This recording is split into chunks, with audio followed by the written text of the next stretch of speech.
happening? Corey Wong here with the brand new Wong Notes podcast. We have a sick first season. We have current and future legends of the guitar. Some of my heroes. Smash that subscribe button. Hit it, baby. Peace.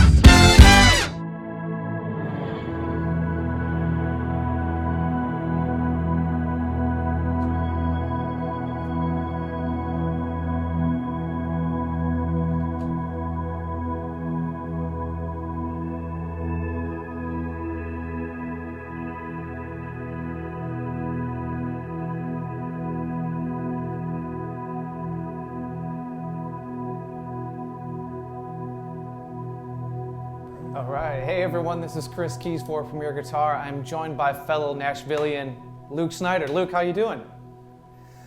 I'm doing all right. A lot of stuff going on in the world right now. Right. But doing a lot of reflecting on all kinds of different things. But I'm happy to be here with you, and this is really a dream come true. This is something I've been wanting to do, and Premier Guitar is absolutely my favorite guitar publication. So I'm honored to be here. Awesome.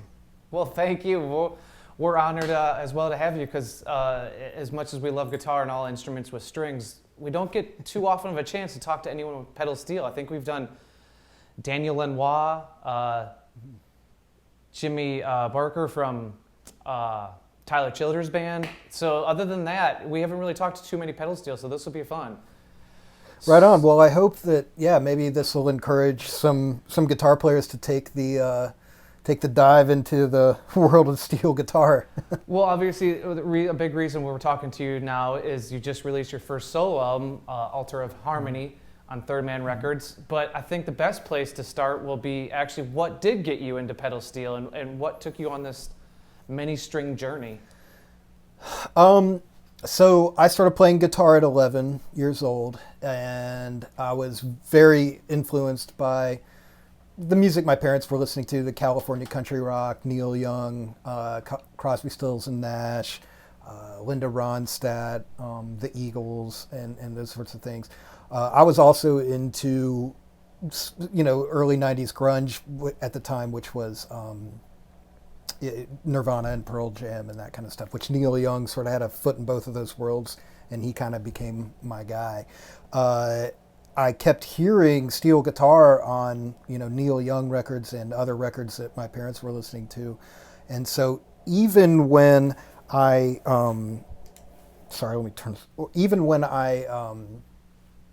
was playing guitar, I knew I really wanted to play pedal steel. Even at 11, I was fascinated by the instrument. And so it just took me 10 years and getting into college to get the wherewithal and the resources to actually buy one. So it was a long quest, but I finally got one. Did you buy that while you were at MTSU or when you moved up to town here? I was still at MTSU when I got my first pedal steel. I was 21. It was summer of 2001, and at the time I was a bellhop, a bellman at the Renaissance Hotel, and a lot of people watching this are probably familiar with the old Renaissance Hotel in Nashville through the NAMM convention. Yep. So my first pedal steel that I bought was up at Steel Guitars of Nashville, then owned by Bobby Seymour. And all of the money I made as a bellman at the Renaissance during the week of NAMM in July of 2001, which was a lot of money. NAMM was always the best week of the year for the bellhops. And I took all of my money, which was about $1,500 that I made that week, and went up and bought a steel guitar, my first pedal steel, an old MSA pedal steel at Steel Guitars in Nashville. That's awesome. And so when you got into the world of steel and you had it at your fingertips and your kneecaps, where did you take that, cue musically? Did you start back, historically with Neil Young and obviously other players, Don Helms, if you want to go all the way back to Hank, Robbie Turner with Waylon, or was it more of you already pushing the envelope and wanting to do new sounds like you do on Altar of Harmony? So right away when I started practicing, and I'm kind of like visualizing the room and where I was, I spent like 6 months just learning more classic techniques and just learning the basics of trying to learn exactly what is going on with this instrument. And I like went and found out back then, 2001. We only had VHS, VCR players, so I had to go and try and find, VHS tapes and lessons. So it was very much the basics. And at that time, I would say I was probably trying to most emulate, Ben Keith, Neil Young steel player, but also a local player named Paul Niehaus who had played with Lamb Chop and was playing with Lamb Chop at the time. I was listening to a lot of country music at that time, especially Hank Williams. So yeah, all of that stuff was in there too, but most especially I think I was wanting to get to where I could play Ben Keith stuff in folky bands. I also had the influence at that time of Yo La Tengo and My Bloody Valentine. And so in the back of my mind, I wanted to try and figure out how to go down that more ambient or shoegazy direction. But I didn't have all of the pedals and tools and things. I mean, it took me quite a few years to really, get the tools together and the arsenal together to create these sounds. Gotcha. So that was in my head, but I knew it was going to take a while. Gotcha. So I guess I assume that this is not the one that you first bought, the one we're looking at right now, or is that the first one and only one you've ever had? No. So I have currently I have two pedal steel guitars. Okay. This was not the first one that I bought. The first one was a mid-70s MSA doubleneck. Pedal steel guitar players are probably familiar with the MSA brand. It was a good, solid, kind of a budget brand, and still is. I still recommend for anybody who wants to maybe buy their first pedal steel a used MSA mid-70s. They're super heavy, but they're really reliable and they sound pretty good. So that was the direction I took under the advisement of Bobby Seymour, who is kind of a legendary wheeler and dealer, if you will, in the pedal steel world. And I had that from 2001 up until 2009 when I got this guitar. And then I got another guitar, which I can show you if you want, that is lighter. It's a single neck that I use for fly dates or for fly dates when I'm on the hook for the luggage charges. Yeah. But this was the guitar. As I started to progress and really get deep into playing pedal steel, this was pretty close to the exact model that I wanted. Cool. And I should have done this at the head, but obviously people, if they listen to anything recently with Margo Price, her first two records, William Tyler, obviously with Modern Country was a great record. I just saw across the internets that you're lining up with Orville Peck. So you're a dude that, although has the ambient and kind of moody textures with your own solo stuff, is you have a foot yourself in the more traditional music that's out there right now. Yeah, that's always been my goal. I have a deep love for traditional country music. I also have a deep love for, outlaw country and the kind of, country soul, country funk kind of vibes that we were playing with Margo. And then, the ambient shoegaze stuff has always been a part. So with Orville Peck, who I've just kind of started working with in the last 8 or 9 months, it's been kind of tweaking both of those worlds, going for David Lynch country vibes. Gotcha. That's been fun to kind of go into that rabbit hole as well. Well, let's dive a little deeper on the one that, your number one here that's sitting right in front of you. What year is it? What make is it? And kind of walk us through what the setup is and the tuning. Sure. This is a 1967 Emmons. It's a push-pull model, which most pedal steel guitarists know the Emmons models from like 63 or 64 until about 82 are known as push-pull models. And that refers to how these guitars work mechanically under the guitar. The tuning is, I play it's an E9 neck up on top. I have a few little different things.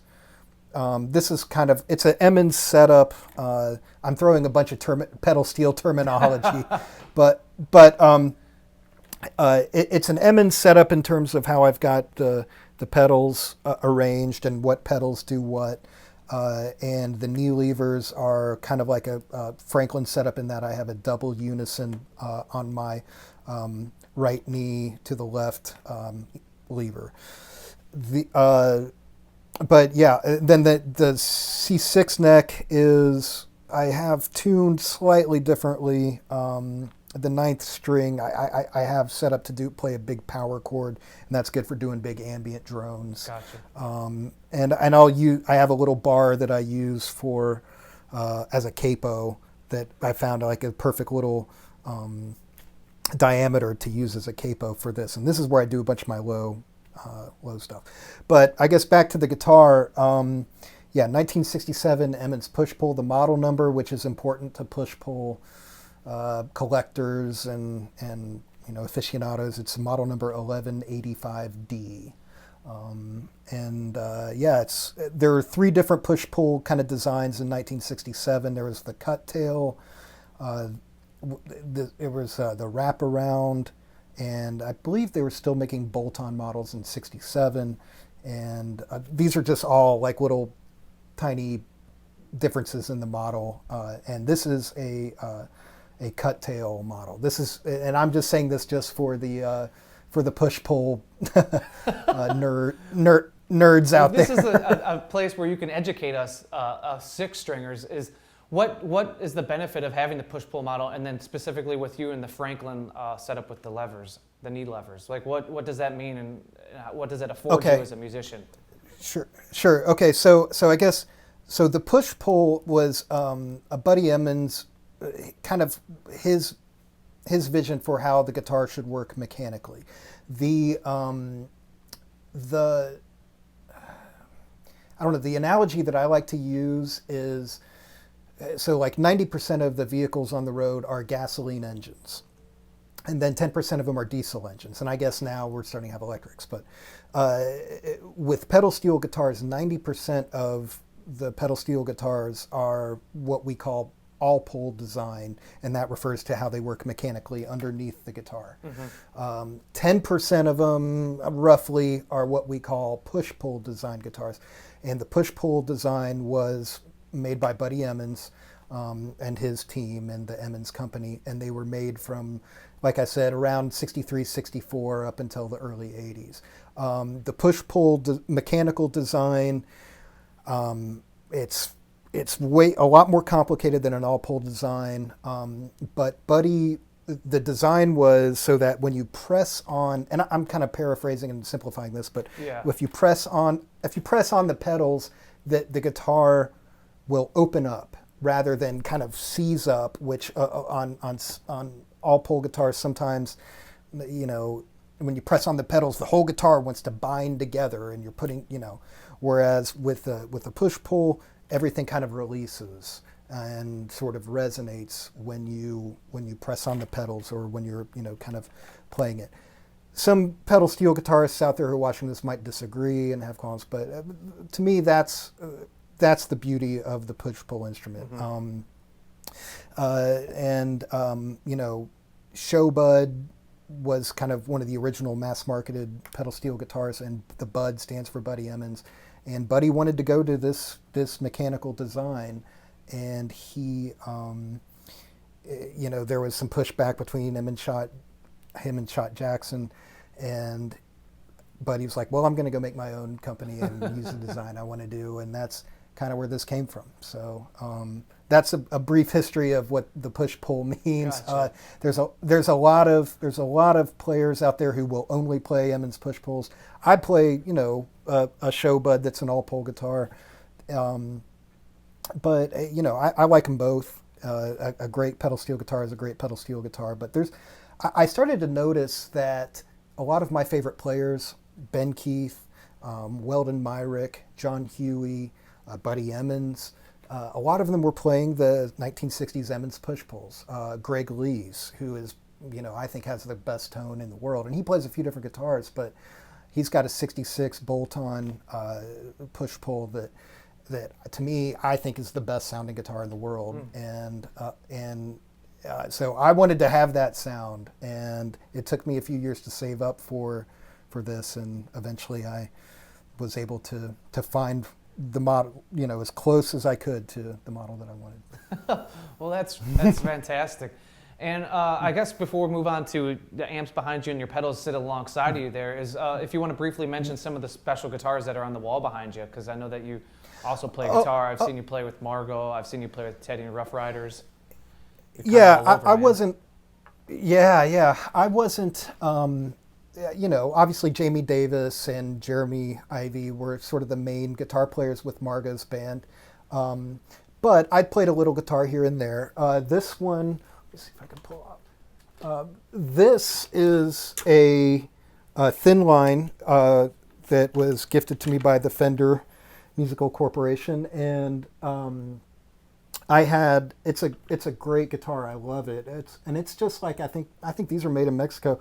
I went and had all the hardware upgraded. I had Lawler, the Jason Lawler, his thin line humbucker pickups put into it that I love. Kind of like the wide range pickups. The wide range. I couldn't remember the name yet. Gotcha. Okay. I'm a big fan of Lawler pickups, and I had a black pickguard put on it. But I've played this on 2 or 3 Margo songs. I like. This I usually keep in either open G or I guess standard, but when I was with Margo, I was playing this in open G a lot, mostly.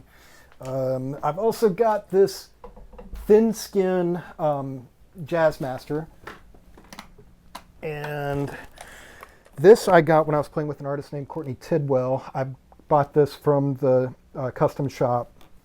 And I guess 59 thin skin is what it is, but I had this totally souped up as well with the Mastery Bridge, and I got the Lawler Jazzmaster pickups on it. I think he's got a few different ones. I can't remember which one it is, but and then this, it's about 10 years old. This has like that nitro paint job on it, so it will kind of start to wear in eventually. But this is a really cool thing. It's beautiful. Let's see. Yeah, I love it. This acoustic, I don't know if you can see it, this is actually the first guitar that my mom and dad ever bought for me for Christmas. That's awesome. A cheap little Alvarez, and I wasn't playing it. It's kind of so cheap, but I turned it into a high strung in Nashville tune. Okay. And to me, I was like, well, how would I play this and get the most use out of it? And I was like, I'm going to turn it into a high strung, and then I'll play it all the time. So that's what and it's just, cheap little 90s Alvarez. I've got, I don't know if you can see it, that SG up there is honestly, that's what I've been playing most of the time lately. And that's like the autumn shade finish, I think they call it. That was gifted to me by the Gibson folks. And there's a pickup maker in Atlanta named Alex Avadishian. I hope I'm pronouncing that the right way, but he makes pickups, and he kind of sort of did a custom wound thing for me for that. I told him I was going for the Derek Trucks vibe, and so that I keep exclusively in open G. I've played that with Teddy and the Rough Riders. I've played that with, I think I played that with Margo a little bit. I may have played that for some shows, but that is almost exclusively open G. So this little Telecaster over here, that's the first electric guitar I ever bought. It's awesome that you still have that in your acoustic. That's cool when people have those instruments. Yeah, I want to talk to Lawler about getting some new pickups. That's got the original pickups in it, and I don't play it as much these days because I'm just not happy with. It needs some hotter pickups in it, and I don't know what else.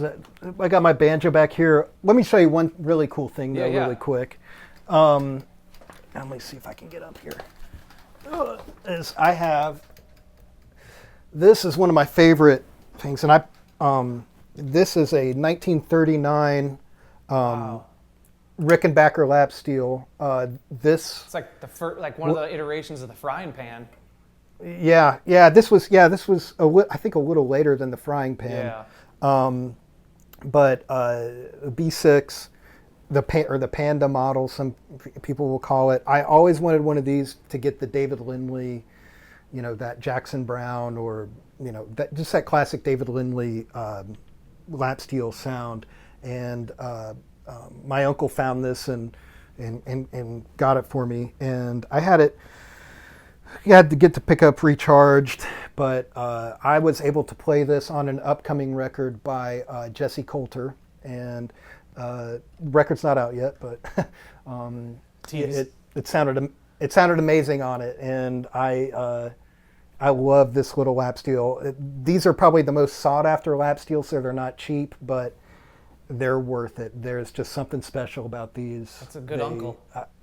Yeah. Thank you, Uncle Steve. But I've used this on, I guess a little bit with Margo here and there, but was able to get it on, I think, one or two tracks on this upcoming Jesse Coulter record, and I can't wait for folks to hear that. So, these are awesome. This is the lap steel to have.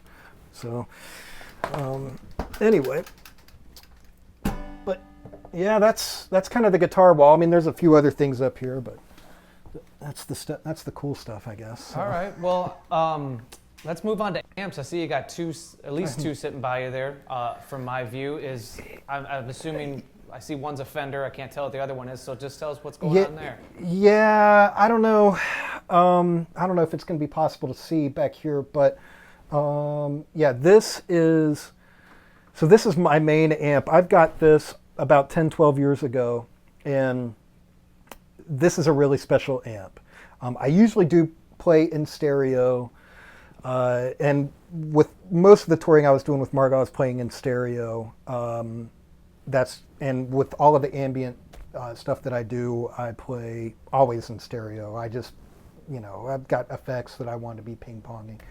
But this is the main guitar that I use for sessions. If I'm playing around town, main amp that I use when I'm playing around town or sessions or whatever. And this is a 1968 Drip Edge, an original 68 Drip Edge Fender Twin, and it has a JBL D130 in it, so one 15-inch speaker, also original speaker from 68. And this is just a really, really special amp.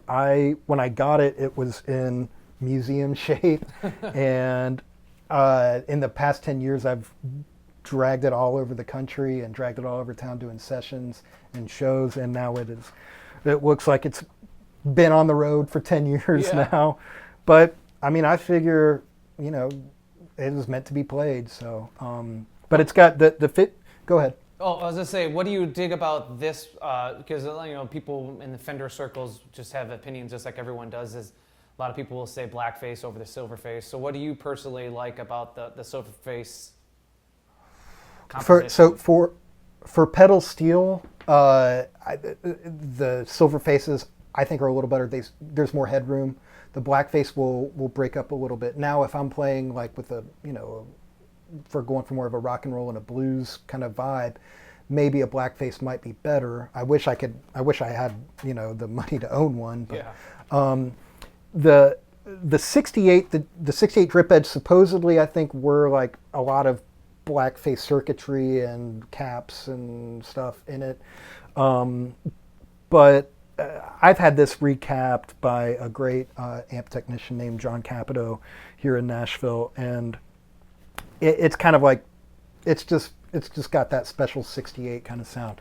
But the silver faces, I think, for steel are a little bit better because they give you more clean headroom than a blackface does. Now, having said that, a blackface is still a great amp, and I could still probably make it work for pedal steel. So, but the really special thing about this was it has the JBL D130, the 15-inch speaker in it, which in the late 60s Lloyd Green, who was probably the most in-demand pedal steel player at that time in Nashville, or really anywhere.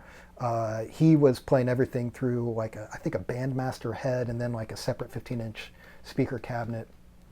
And so at that point, every pedal steel player in the world had to go out and get an amp with a 15-inch speaker in it. And it just gave some more, I think, throaty, beefy kind of sound to the instrument. And once a steel player starts playing through a 15, it's kind of hard to go back to a 12. Yeah. I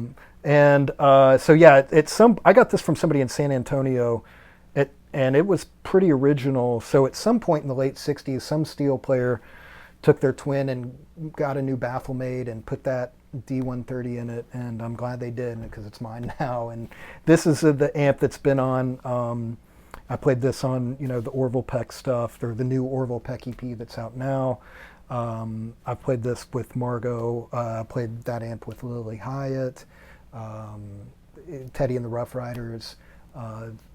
All of the big sessions that I've done, 68 drip edge is what I've used. So. Well, Luke, can we hear some of it before we start dipping into your effects? Kind of hear just a straight amp sound. Yeah, sure. All right. So this is kind of my standard. This is kind of my standard steel tone, or maybe I've kind of got two standard settings, at least for reverb, or I guess three. I've got like a standard plate, which is this kind of sound that comes through this twin here.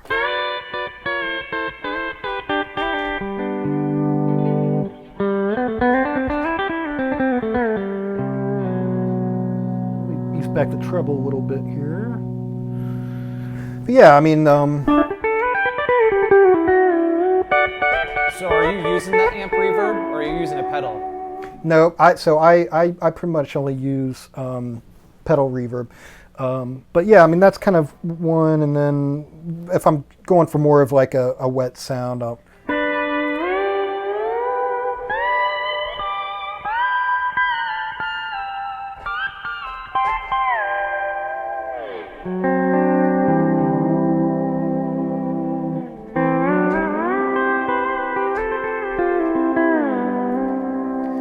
So yeah, that's kind of the twin sound right there. And before we get too far into pedals, Luke, what's the other amp over your right shoulder? And I imagine we're not currently hearing that? No, not now. Well, actually, I guess we are. So I usually use, so this amp, original 68 drip edge is usually on my left, and then on my right I usually have one of the reissue 68s that Fender hooked me up with. So I've got the original and I've got the reissue. Unfortunately, the reissue is being worked on right now. It's just needed a tube job, and I was hoping it would be out of the shop by today, but it wasn't. So I'm just using a little, this is just a little Hot Rod Deluxe that I use as a backup. So nothing special, just your standard Hot Rod Deluxe. But for a minute there, when Fender was making the drip edge reissues, they were like, man, because I kept telling the folks at Fender, I was like, okay, I've got the one, I want to go to stereo, and I've got the 168 original, and I was like, you guys are making the new ones. I was like, it would be cool to have like matching amps, even though like different circuitry and stuff. Yeah. So that's what I usually use. It's not here right now, but Gotcha. Yeah. So, but yeah, this is just your stand. Oh, sorry. So it's just a standard DeVille? Yeah. Gotcha. Mm-hmm. Yep. What have you ever messed with? Speaking of Fender, have you messed with their Tone Master series they just released? Which is kind of like their modeling, I think. It's like it's geared towards pedal steel players, or even Nashville specific, because it's. Oh yeah, I've heard about those, but I haven't been able to spend any time with them. I'd love to. Yeah.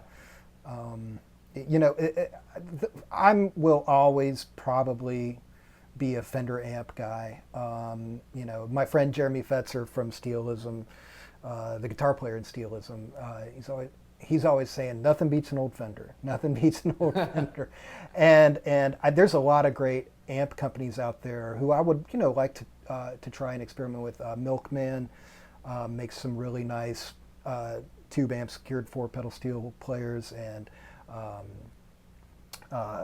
Little Walter, those are great tube amps geared for steel players. And then, I mean, even the PV amps, the solid state amps are great amps for steel players. And I've been meaning to get one of those as well, whenever I want to get that more modern sort of, I don't know, more of like radio, Paul Franklin, pop country kind of sound. Mm-hmm. The Fender amps tend to help me get into that 60s, 70s, really, cutting and sort of bright sound. The hippie steel sound. I don't know. I just like that Fender Twin foundation tone, and then from there I can sculpt whatever tone I'm going for. Well, that's on top of that. Well, that's perfect, man. Let's see the tools that you're sculpting with, and talk us through your, I guess, flanking pedal boards you got. All right. Well, we'll get back to so talking about the signal flow here. Directly coming out of the guitar, what I'm holding down here is a Hilton volume pedal. I've got a Third Man sticker on the front of it, but so most steel players, or I guess, every steel player has to have a volume pedal. And this one is a powered volume pedal that uses a laser to, control the volume. What happens, some steel players that are starting out will just use like an Ernie Ball volume pedal. Mm-hmm. The problem with those is the pot wears out really quick for us when we're like, just on the pedal so much. And there are some, like Goodrich, I think, is a company that makes like really nice pot-based volume pedals.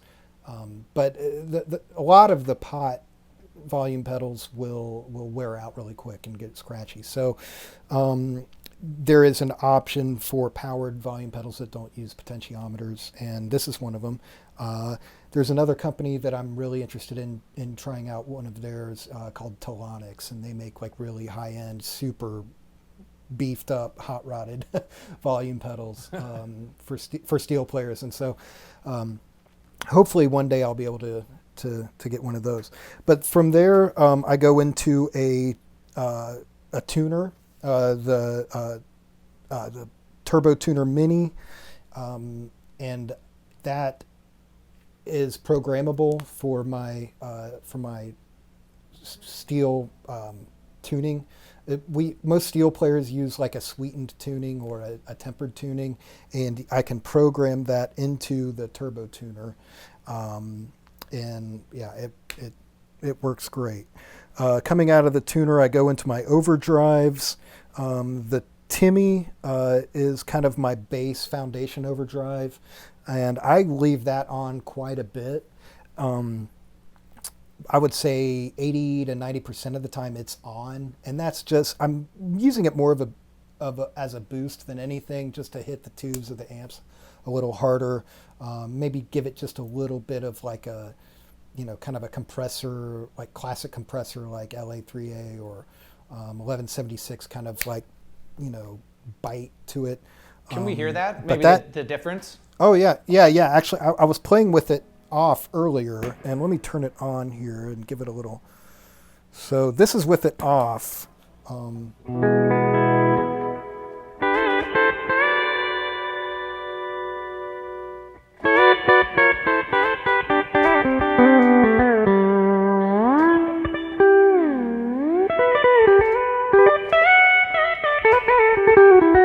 So that's with it off, and then when I turn it on, it just gives it like a little bit of a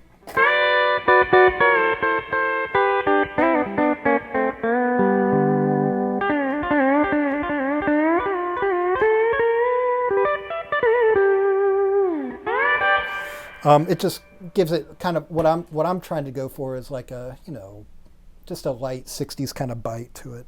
But I think the problem that I have is a lot of like you go on to the gear message boards, and what they recommend for, overdrives for 6-string guitar are completely different from what works on pedal steel when you're dealing with, a big steel bar and these super hot wound, really, really bright pickups that the Emmons push pulls have.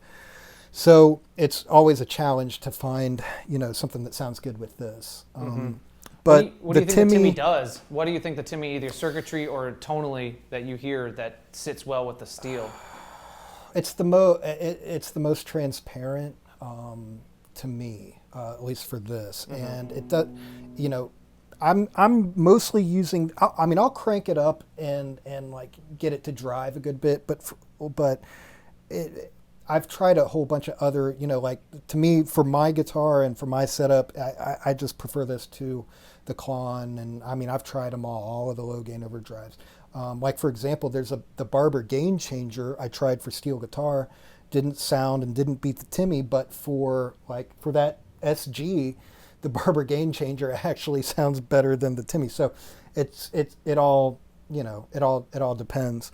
So I've had to do a lot of experimenting and trying to find the right pedals for this pedal steel specifically. Gotcha. But and then out of the Timmy, I've kind of got this.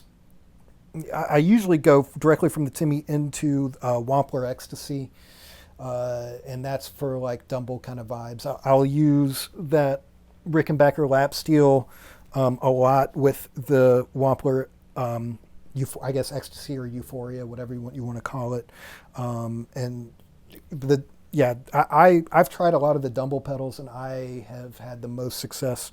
And I don't know, I like the sound of this Wampler Euphoria the best. And it's got a nice saggy feel. That's the thing that I'm always going for when I start stepping up from the Timmy and more into like mid and high gain kind of sounds.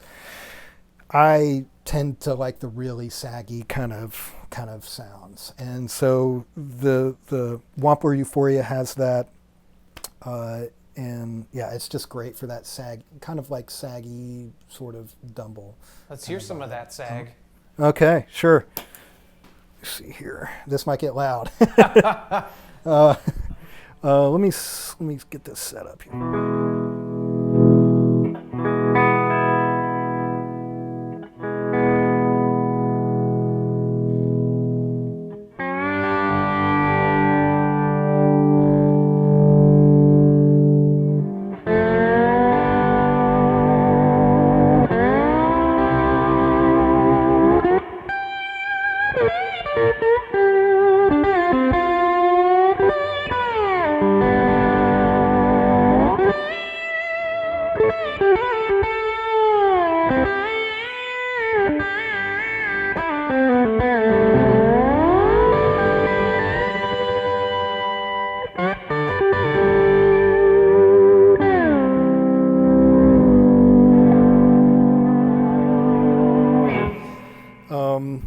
So that's kind of a little bit. Like I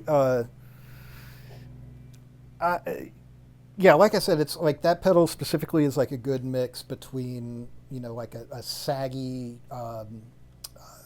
tweed kind of sound and a Dumble, and that's kind of like always the vibe that I'm going for. And it's good for the bluesier kind of stuff, or Neil Young Crazy Horse kind of tones and that sort of thing. So that's one that I go for.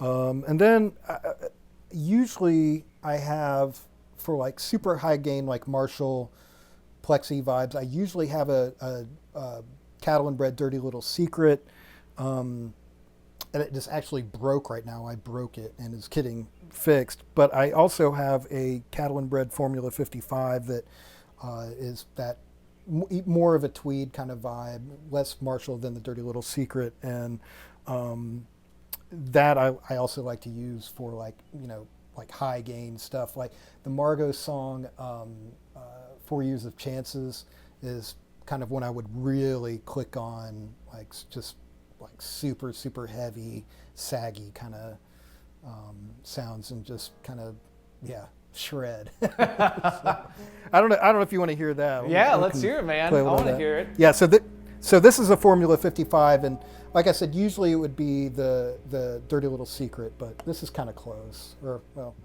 kind of.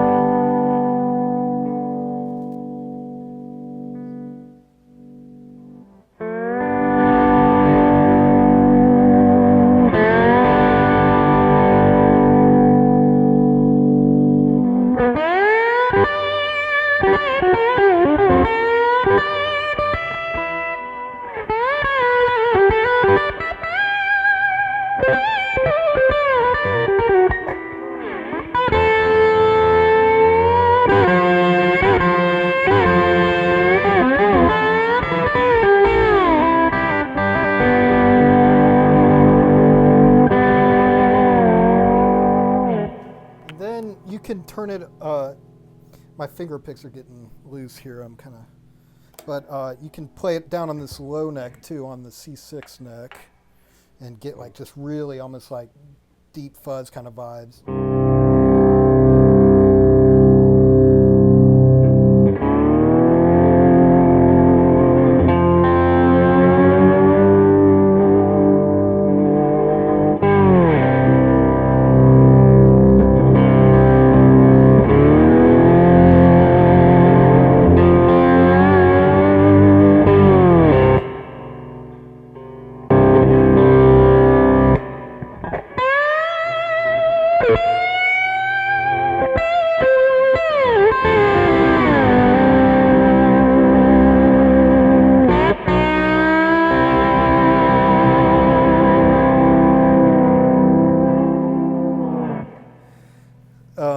Man, so yeah, that's cooking. That's a cooking sound. That's the cattle and bred Formula 55, which for that tweed, that saggy tweed vibe is what I've been using lately. Again, I don't have them set up right now, but I usually stay in, like, aside from the Timmy, I usually stay in Wampler world or in cattle and bred world. The Dirty Little Secret I use a lot.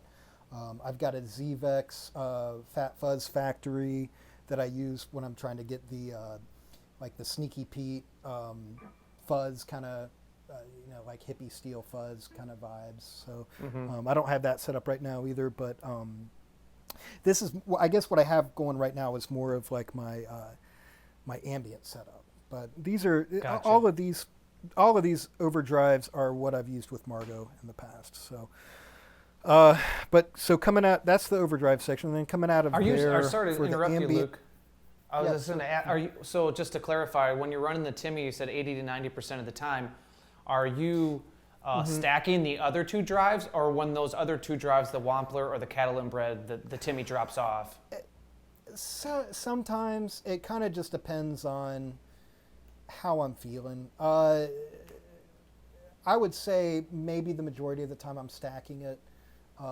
Stacking like the Wampler Euphoria or the Dirty Little Secret or the Formula 55 on top of the Timmy. I would say the majority of the time, yes, I'm stacking, but not always.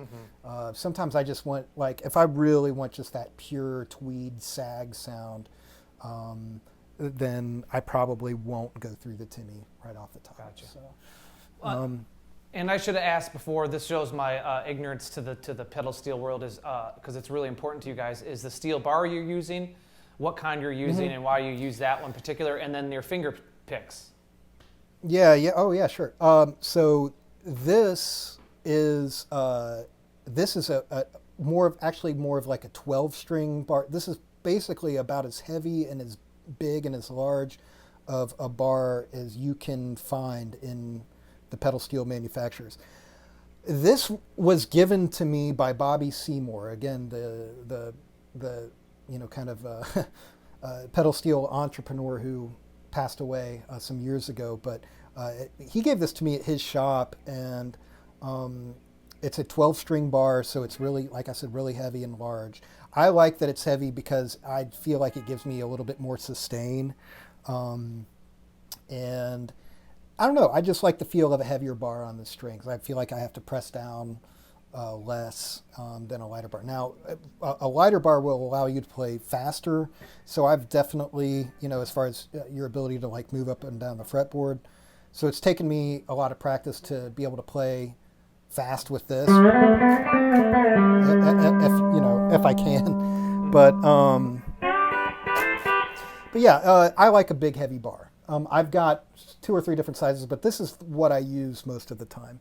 The picks, so these are the picks that the famous pedal steel teacher Jeff Newman, he always recommend to go get the old National brand finger picks. And the National brand finger picks are really like thick and coarse, if that's a word you can use, and kind of unwieldy. But they have like a thin sort of strip around the fingers that let you, I don't know, they let you dig into the strings a little bit more without interfering into what you're trying to do. So when I was starting out, I was watching a lot of Jeff Newman videos, and he was like, get yourself some National finger picks rather than the Dunlops, which I love the Dunlop company and their accessories. But for steel, the National finger picks, the old timers seemed to recommend they were the best, and now I couldn't possibly play anything else. Gotcha. So that's what these are. Cool. Well, let's get back to our normally scheduled pedal programming. Yeah. So out of the overdrives, I go into the electroharmonics world, which is, and this is like the ambient setup. And I maybe should like denote that really quick, is that this is the setup that I use for my own new age ambient sounds. With Margo and with Orville Peck, and when I'm doing sessions around town or whatever, I tend to use more of a rock and roll setup, and I wouldn't have these electroharmonics pedals hooked up. But for now, out of the overdrives, I would go into the electroharmonic synth 9, which has been a godsend for me in the music that I've been making. It allows me to get synthesizer sounds, classic synth, analog synth sounds out of a pedal steel.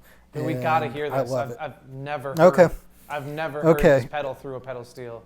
Oh, okay. Well, let me get. It might take me a second to get it exactly how I like it, but let me see if I can get like the old mini Moog sound, like that Cars, or I don't know, just classic. Let me see what I can do.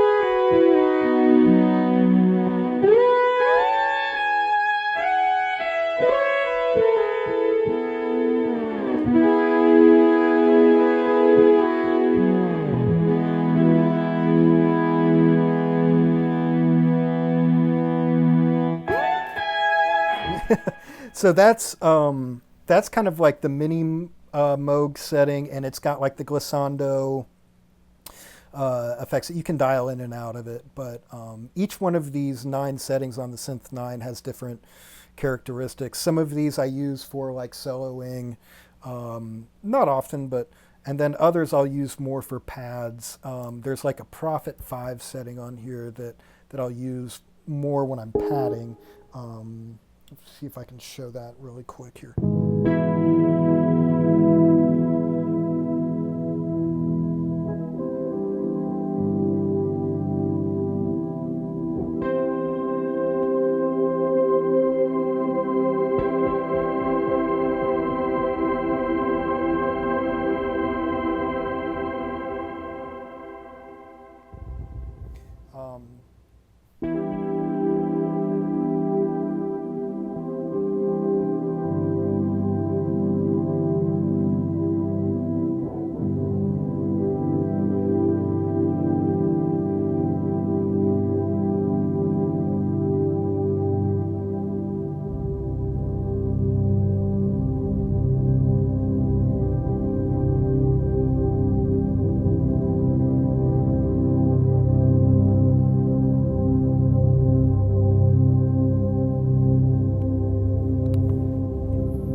So I'm kind of doing this on the fly. It may not sound all that great, but I love it. That's like I'm very particular, so but that there's a few different settings on here that I use when I'm making pads, kind of like that, and then a few that I would use like if I'm trying to do like a solo run or something. Boss just came out with their own synth pedal, and I like that a lot as well. The best thing about that is it has an arpeggiator on it. I've got it around here somewhere. Yeah, I think it's the SY300. Yeah, I've got it around here somewhere. Anyway, I really like the arpeggiator on that. That's the one thing that the Electro-Harmonix Synth 9 doesn't have, is an arpeggiator. I think I kind of like the tones that are coming out of the Synth 9 a little bit more, but yeah. So I'll use this, to try and get those classic 70s, 80s new age sounds. That's what I use the Synth 9 for. Coming out of that, I'll go into the Electro-Harmonix Mel 9, and that's what, again, a pedal that I use a lot. And I use this on, there's 2 songs that I use this on my record, on my record, and one is the orchestra setting that I ran through like a Leslie simulator, which I'll show you later, and then another one is like a high choir setting, and it's really cool. Let me see if I can show you that really quick. Yeah, what were the 2 songs, Luke, for people? So the Antiludium is what I used like the high choir setting for. I use that as a pad. That's the first song, right? Yeah, and then the first song on side 2, Mundi Tum Est. They're all Latin titles. That's what I used the orchestra setting on. I can give you a little taste, I guess, cool. of those. But let me see here. It's easier for me to take the headphones off when I'm playing. So, no sweat. Okay.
So yeah, that's, I don't know. That's not a great version of what I usually do, but yeah, that's the Mel 9 with the effect pretty much all the way up.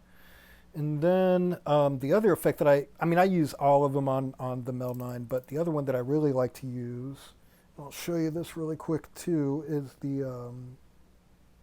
is the orchestra setting. And let me get this dialed in here real quick. I've got a slow Leslie simulator on the Strymon Mobius, which I think I came up with this myself for that setting. But when you run, this was kind of inspired by seeing Andrew Bird back in the day, and I played in a band that opened for him, and he had these huge, big like rotary speakers up on stage with him, and I think he still uses them, or at least one of them. And he would like loop his violin. And get this big stack of violins, and then he would run it through this Leslie. And I have always wanted to try and kind of recreate that.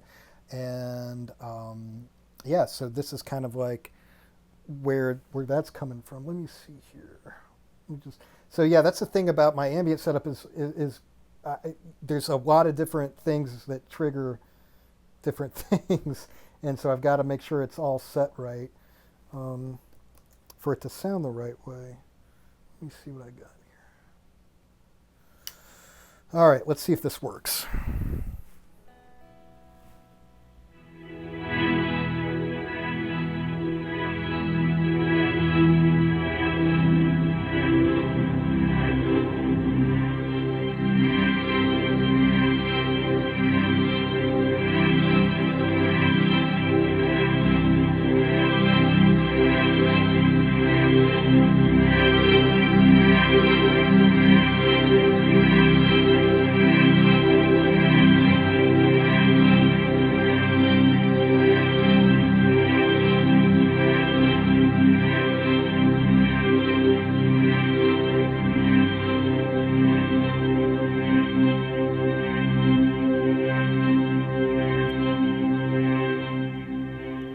So that's a yeah, that's kind of an example of another like pad type sound that I'll use as a basis, and that's like the vibe that was in Mundi Tuamest, which is I guess the 5th track on my record. I have a question. It's just trying. Oh, sorry. Go ahead. Finish your thoughts. Sorry, I was interrupting you. Oh no, it's just supposed to sound like an orchestra through a Leslie. I've listened to this record numerous times, and I've even actually done yoga with it with my girlfriend listening to awesome. it. And so as the music kind of washes over as the listener in a meditative state almost, I'm curious to you if you were in a meditative state creating this music, and then also how much of it was spontaneous or was scripted out to you as you created and recorded.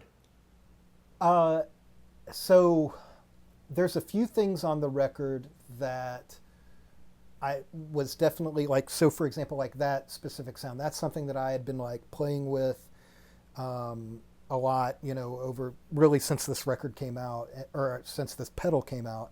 And I was like, I've got to get the right take and get this to sound exactly how I want it. And so there were that, and a few other things on the record were like sounds and tones that I had been playing around with for quite a while.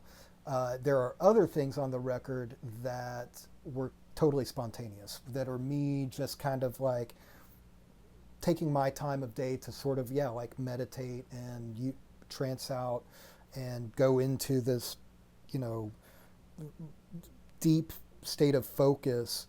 And I would just kind of like maybe press record on my looper, and then I would keep it. I was like, man, I want to keep that. Yeah.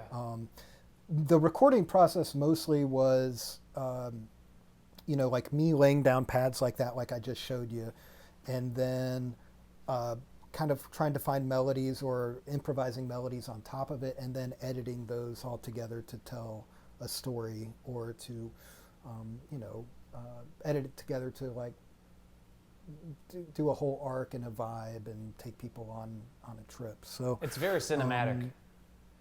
Yeah, well, so when I first, I guess in the 2010, or I don't know, 2000s, around the turn of the century, when I was in my 20s, I was doing a lot of screenwriting, and I thought that before I kind of became a pedal steel player full time, I thought I would be a screenwriter. And so movies and cinema are a huge influence on me, and I would like to start making my own videos and own films, short films for these pieces. So maybe that's the next step. But I appreciate that compliment, because cinema is, and films from the 60s and 70s and just classic cinema in general is a huge influence on the music that I'm making. It's funny how important that kind of flow and I guess responsiveness the music has to have when we aren't dependent on lyrics. So it's whether it's something as ambient and kind of trancey like this, or something more akin to like post-rock, that whether it's Pelican, Red Sparrows, which is a band that use pedal steel, Explosions in the Sky, those bands all tell stories through their songs and albums that don't even need a word at all. Yeah, exactly. Like I said, some songs are like, a very specific vibe and a theme, and then other things just kind of come spontaneously, or I'll lay down this pad spontaneously and then, play melodies or solo over it spontaneously, and then we edit it. But yeah, there's always a very specific like feeling or emotion that I'm trying to present with each of the pieces. For me, like when I was recording the bulk of this record, I was kind of falling in love. Well, I was definitely falling in love, and so like every night, like my girlfriend at the time would be, cooking dinner, and then while she was cooking, I would be sort of making these pieces and these soundscapes, and the best of that stuff, a lot of the best of that stuff is what is on the record. And so you should almost be like a restaurateur and have dishes that match the music that you're playing off in the corner. Yeah, man, it is my dream. So I've got a collection of classic ambient and new age records. It is my dream to be like a ambient and new age DJ at a restaurant somewhere, and I think people would love that. It's like so many restaurants you go into and they're like just, pumping, whatever, rock and roll or house music or whatever, which is fun. I mean, a lot, you go out on a Friday night, you want to like have a groove while you're, hanging with friends and stuff. But I feel like there's also situations where maybe it's like a Sunday brunch where like you've got a hangover and it's like, man, I just need to chill out. And so, yeah, I would love, if it's my music, if somebody wants me to come in and play pedal steel live at their restaurant, I'll do that. If they want me to like spin great new age records, I'll do that too. Have you ever done a new age hour at Duke's? I know that you've DJ'd at Duke's before. Yeah, I've DJ'd at Duke's, but when I no ambient or new age, they want people like grooving, and they want to be selling drinks. Gotcha. When I'm DJing at Duke's, I like to spin the hits. I totally have a record collection that I could play super obscure stuff, and maybe someday I'll do that like with a radio show or something. But when I'm DJing at Duke's, like I'm spinning like, Girls on Film and or Success by Iggy Pop or Bowie or the Stones or like Linda Ronstadt classics. I don't know. When I'm DJing, it's the hits because I'm trying to help the bar sell drinks. Yeah. Well, back to the matter of hand here, and it's obviously pedal steel which is an emotive instrument.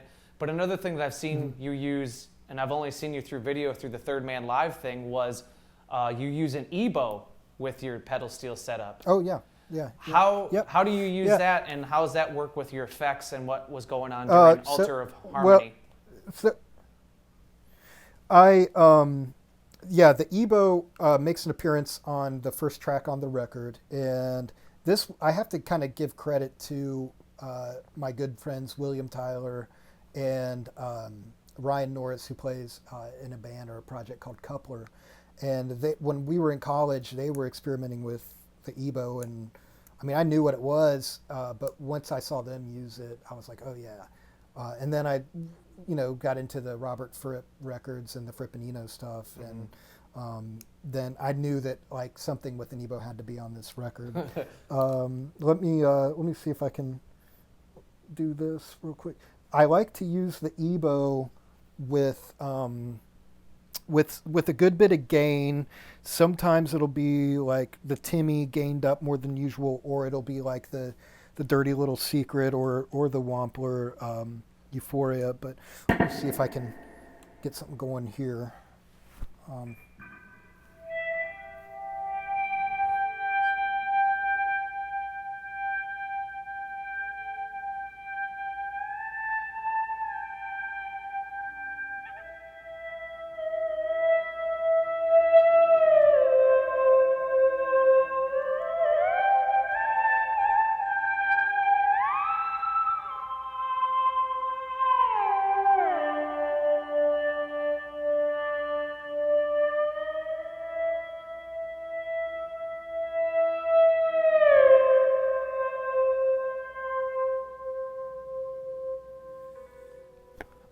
I mean, everybody knows what an EBow sounds like, but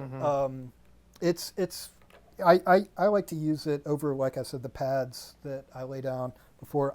When I'm playing through an EBow, I have this. We can get to this later, but I have a TC Electronic Alter Ego, and it was like it was the limited edition one that Pro Guitar Shop made, the yellow one, and that's got a really cool slapback sound or like tape delay sound that I use that kind of gives me the Robert Fripp kind of vibe. So I always use the EBow with that that like really tight tape delay. Gotcha. Well, what else do you have on your board over there in the Electro Harmonics family?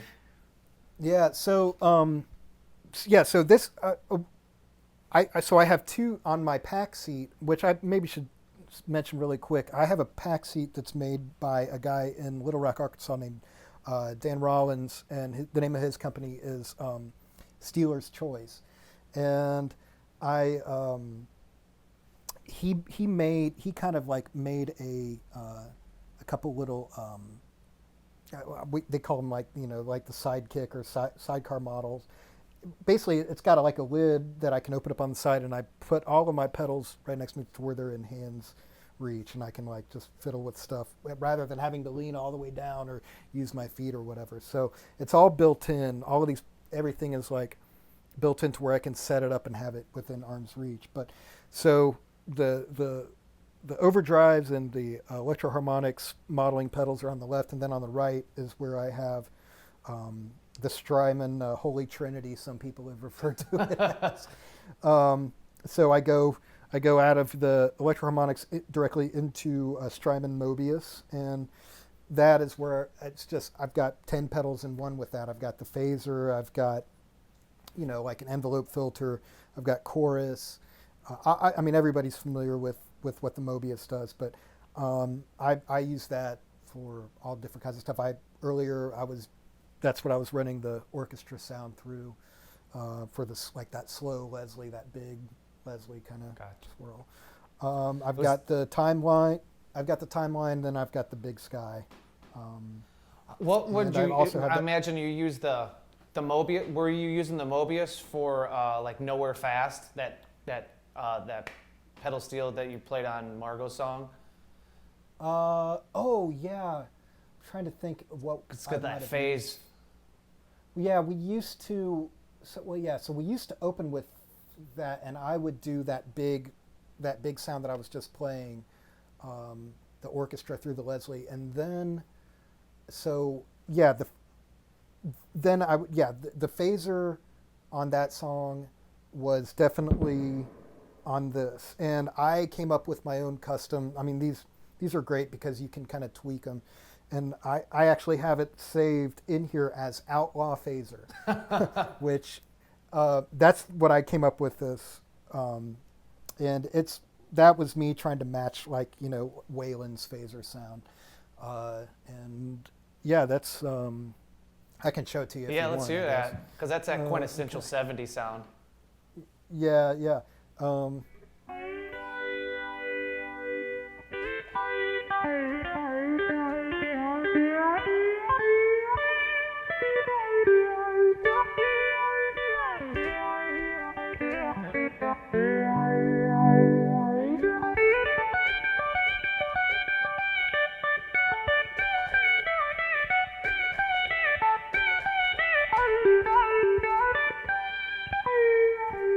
Yeah, so that's like a 4-stage phaser that I kind of tweaked and came up with and saved on the Mobius.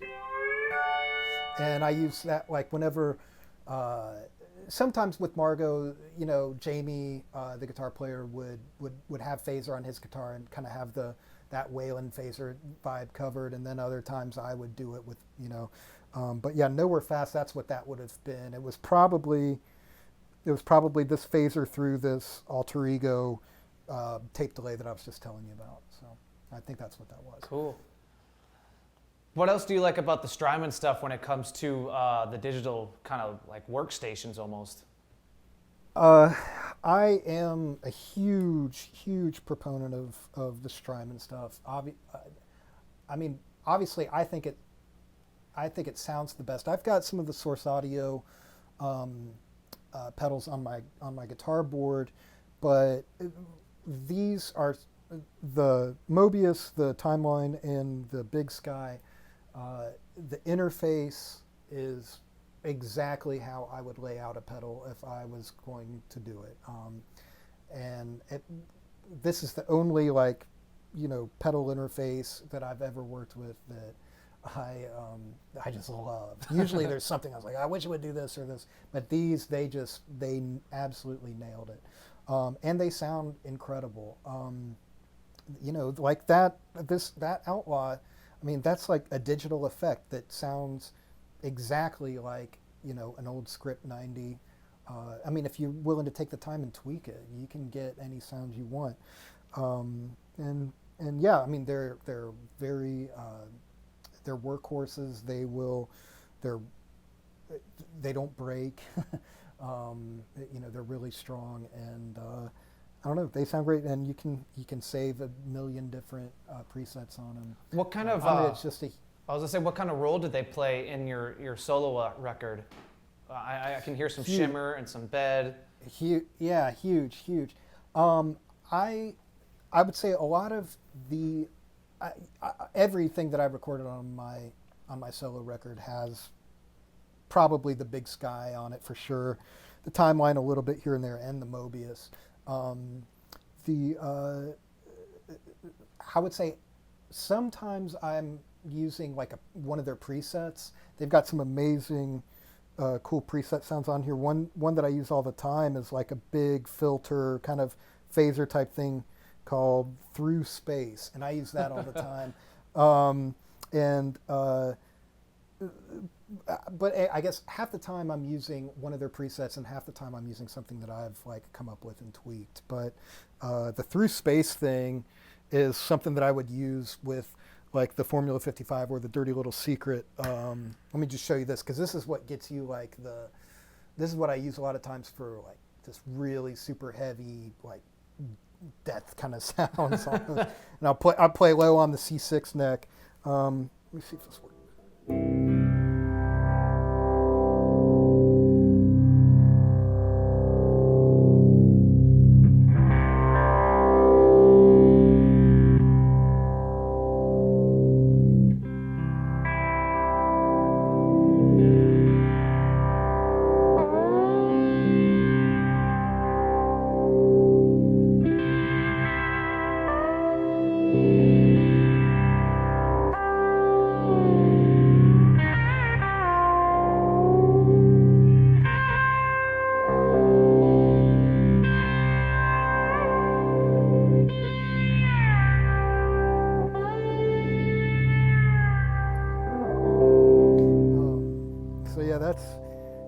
That's one of their stock presets, and I love that.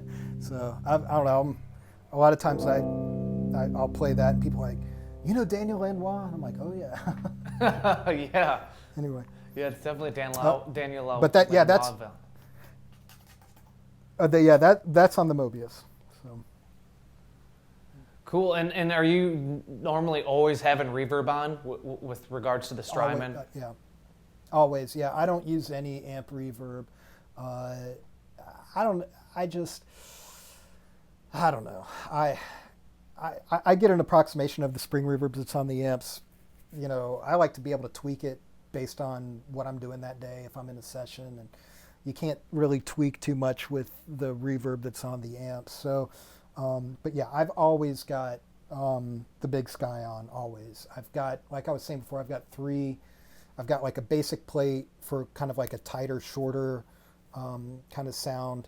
And then I've got like a wetter kind of sound that I use when I'm trying to get like John Huey type, Lloyd Green kind of classic 60s pedal steel sounds. And then I've got a million different extended, dreamy ambient things. Well, I've got a spring sound that I use a lot with Teddy and the Rough Riders for that West Coast pedal steel sound. And that most of these with the reverbs, I usually use. I have to tweak the presets a lot. I don't really use them as they come on the pedal. I have to really tweak them. With the timeline delay, really, I don't tweak those too much. I tend to use the presets that it comes with. But the Big Sky reverb, I don't think I've kept any of the presets as they are. You probably go down some wormholes with those pedals.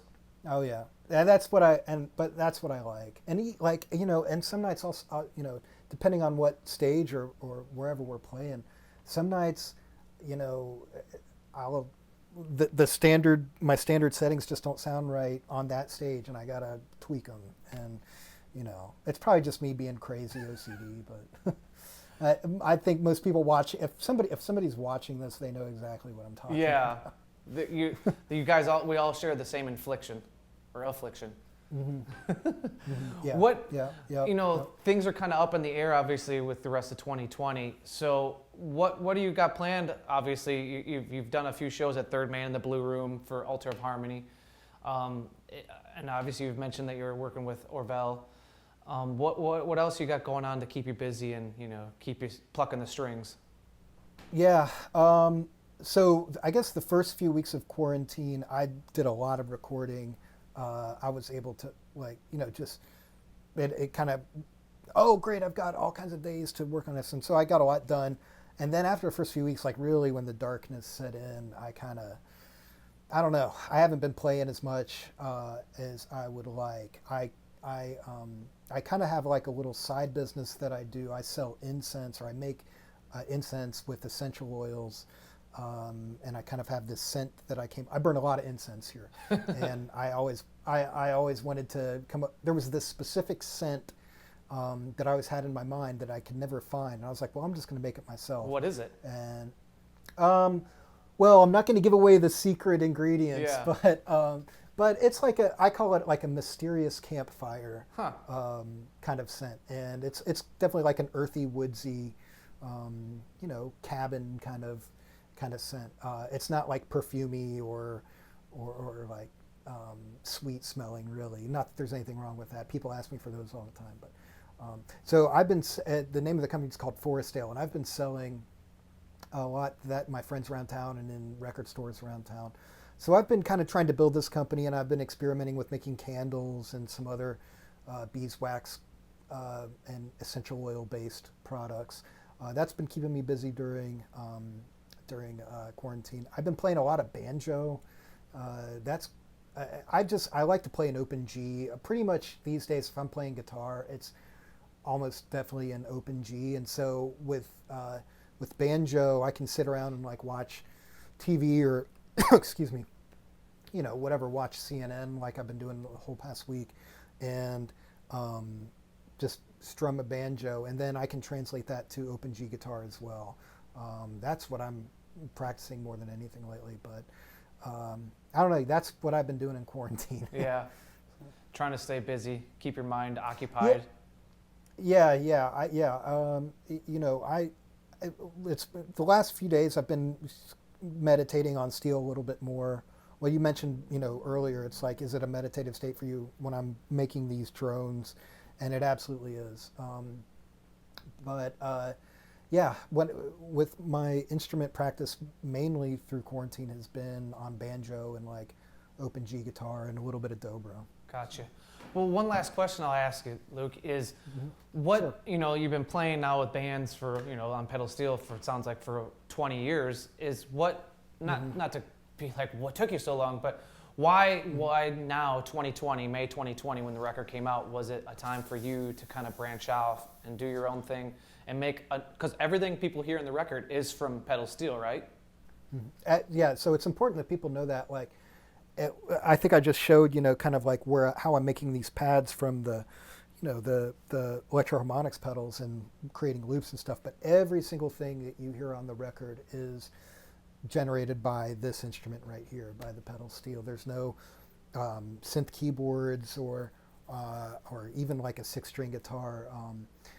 Maybe someday down the road I might branch out into that. But the instrument I'm most comfortable with. The instrument I'm most comfortable expressing myself with is this guitar right here, this pedal steel. So that's where it all comes from. Sorry, what was the... Well, the other part was like, what took you, like, what made you decide to finally branch out? Yeah. Great question. A lot of it was just confidence. I was really... I don't like being the center of attention so much, especially like on stage. It's taken me some getting used to being the only person on stage and everyone watching me. And I have these big light panels that I perform in front of, and maybe that helps me feel comfortable knowing that people are looking at the lights and not necessarily me, because I've always been more comfortable like sitting off to the side and letting Margo or Lily Hyatt or Caitlin or Orville Peck or whoever I'm playing with, be the center of attention. I just can be over in the corner shredding on steel. playing with Margo definitely gave me a lot of confidence to like, yeah, okay, maybe I can do my own thing, and maybe people do have an interest in this, and my interest in new age music and ambient music grew to where, like, I've got to do that. I want to make this myself, and like I said before, the instrument I'm most comfortable working on is this. So the other part of why it took so long is probably just like like I said before, building the arsenal and getting all of the tools that I needed. It took me years to, just accrue. I mean, these Strymon pedals are not cheap, and I was waiting tables and in between tours and doing tours where you come back with just enough money to pay rent, and buying a $600 reverb pedal wasn't possible. So it took me years to get all of this stuff together, and I do feel like if I had unlimited resources to get all of this gear, maybe I would have been doing it a while ago. But there was obviously a reason that all of this came together now, and I'm happy it did. Just to touch on my music for a minute, with what's going on right now, people keep saying, "Oh, this is a great time to put out, an ambient record and music that's soothing and calming," and I'm so glad that people are saying that. That to me is worth it. If people are able to like chill out, or help, it's something they listen to while they're doing yoga or meditating, or just while they're sitting on an airplane and need to zone out, which is when I started listening to this music, then it's all worth it to me. And if people get inspired to listen to other new age artists and not just chalk up new age as like just a tacky, sort of dorky punchline, there's a lot of great music in that genre. Maybe if my music inspires people to look into that stuff, then I'll be really happy and I'll have done my part. But I don't claim this with this music. I don't claim that it's like healing someone. I think there's a lot of new age artists out there who will say, well, this song is for this chakra and this is for this and this will help. If people want to believe in that, great. I am not trying to peddle any kind of healing therapies with this, aside from I hope you listen to this and chill out and find some peace and calm, and that's kind of the extent of what I'm trying to sell. So it's very beautiful, Luke, the composition you've created throughout the whole record. So it is very calming, to use that word again, but it's very soothing. Thank you so much. I'm glad. I'm glad we need a lot of that in this world today. Obviously, this is a time of action, and we need to be.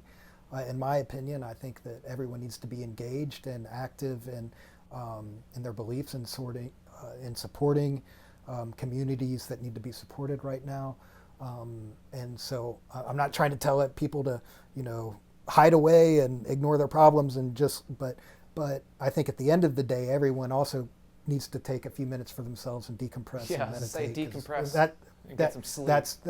Right. Because that's we're living in supercharged times, and it's important to be active, but it's also important meditation has really helped me a lot, and listening to ambient music has really helped me a lot with anxiety, and so hopefully maybe somebody will listen to this and feel those feelings as well.